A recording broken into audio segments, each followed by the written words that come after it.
Hi everybody, I'm Bruce and this is Jordan Marie, and that's Emlyn. Today we're going to show you how we built these raised bed cages. It was a little labor intensive, however, I wanted something a little bit more durable than a hoop system, not only keeping the critters out and Emlyn out of the raised beds.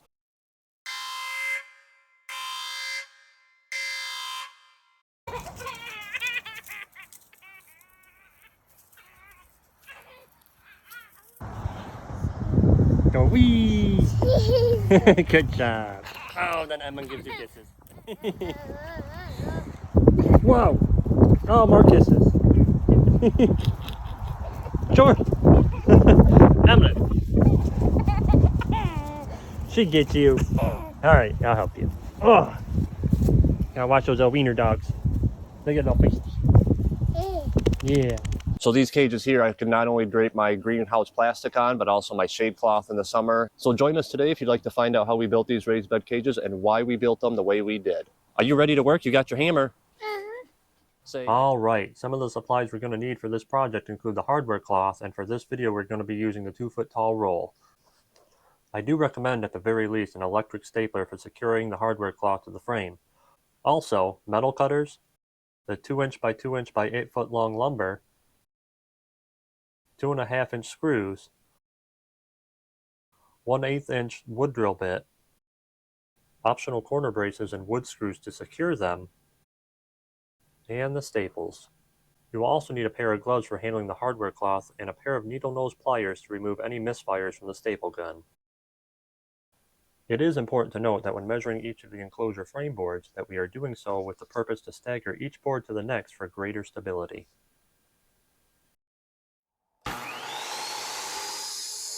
All right, now that we got the long boards cut for the bottom and top part of the frame, we're going to go ahead and measure and cut the vertical supports. Now for this particular raised bed cage that we're building, the wire mesh is only going to be 2 foot tall. But instead of cutting these vertical supports to exactly 2 feet to accommodate that 2-foot mesh, we're going to back off 1.5 inches to have a little bit of a lip to staple the mesh to the frame of the cage. All right, everybody, I moved into the garage because I'm going to cheat as I build this since I'm going to be doing it by myself.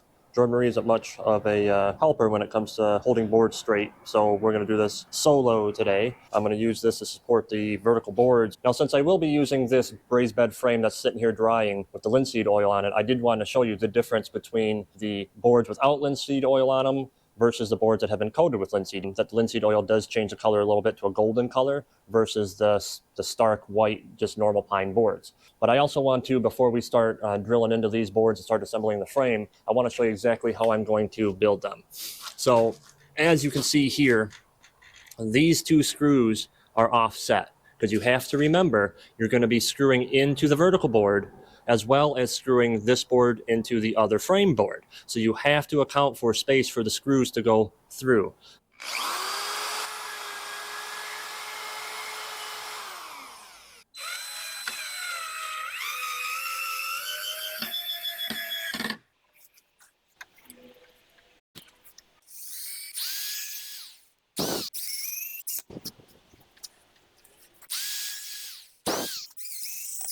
And there you go.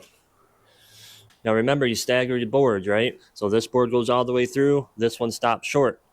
If we follow this through, this board goes all the way through, this one stops short. You want to do that all the way across for stability of the frame. All right, now what we're going to do is we're going to take that section of frame that we just assembled, we're going to pull it forward, we're going to use this frame as a base to hold up one side as we put in some vertical supports.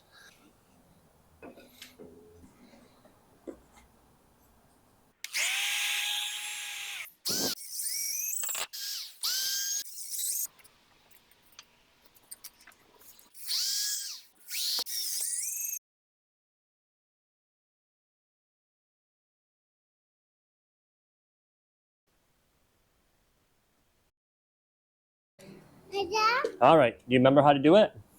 You gotta go just a little bit, go boop, like that. Right up here. Back and forth. There you go, good job. We then applied linseed oil to the boards as a natural wood preservative. This optional step could also be done after you've cut your boards, but before you assemble the frame. Either way, the linseed oil does generally take a couple of days to dry, so please keep that in mind.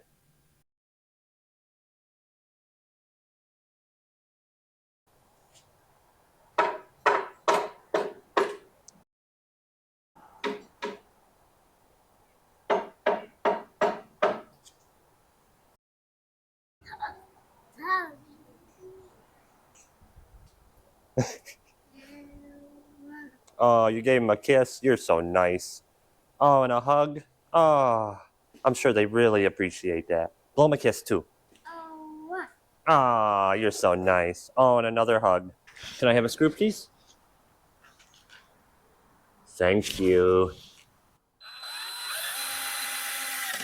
Can I please have another one? Hi, Daddy. Hi. Ah, thank you. You're so nice. Thank you.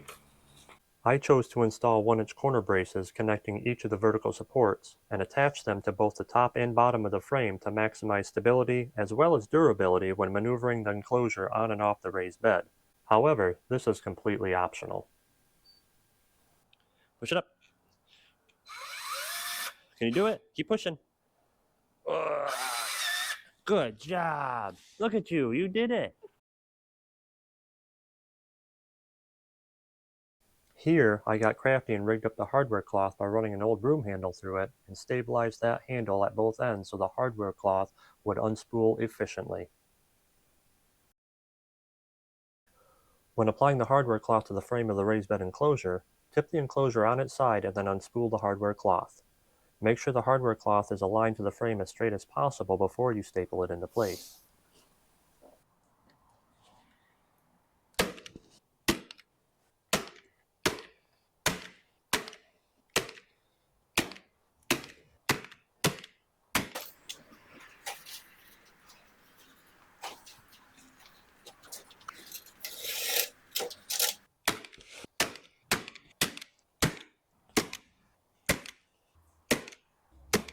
The main reason I chose to build these rather elaborate raised bed enclosures is first and foremost due to the issues I've had in the past with critters getting in and wreaking havoc with the plants as well as the soil.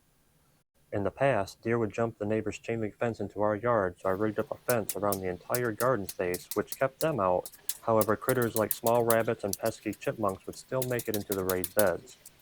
After applying modifications to the fence over the years, I finally decided to come up with a solution for each individual raised bed to not only keep pests out, but also double as a way to create microclimates as needed based on the weather conditions.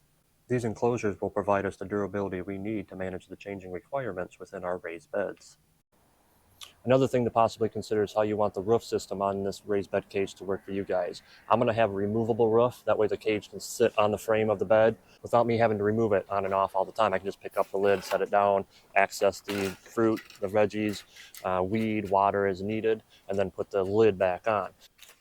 So this roof is going to sit right on the frame that we're building, so the dimensions are going to be exactly the same.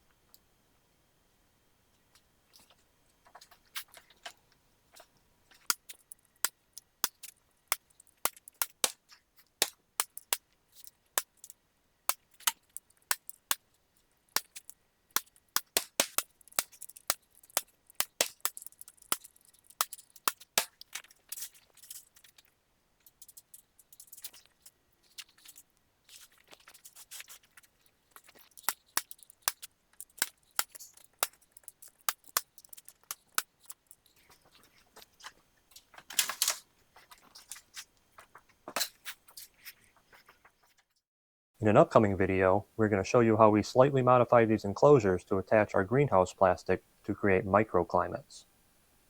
Alright everybody, if you enjoyed this video, please give it a thumbs up and consider subscribing to our channel. As always, keep gardening, keep learning, and have fun.